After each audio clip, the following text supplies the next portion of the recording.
ម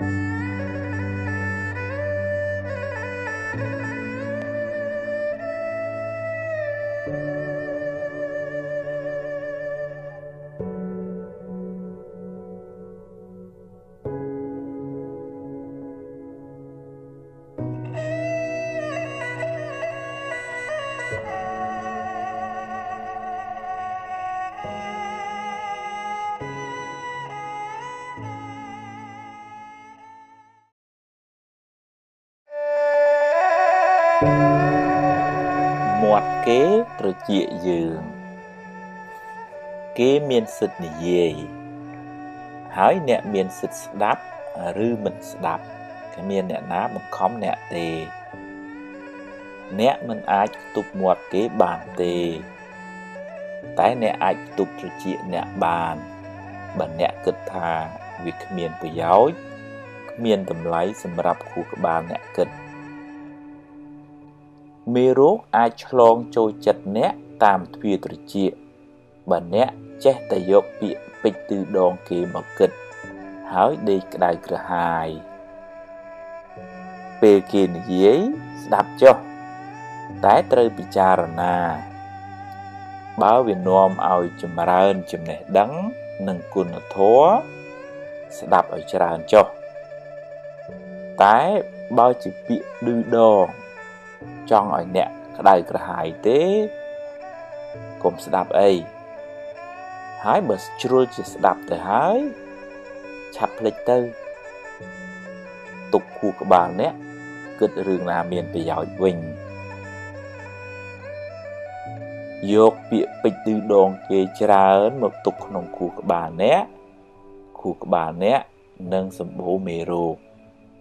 ហើយមិនសូវបានសុខទេបើជាពាក្យដាស់តឿនចង់ឲ្យអ្នកបានល្អអរគុណគេទៅតែបើគេឌឺដងឲ្យអ្នកក្តៅទេកុំក្តៅតាមគេអី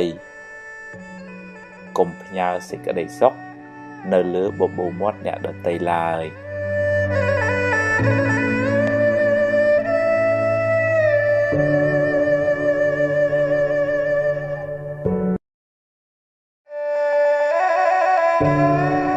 រក្សាចិត្ត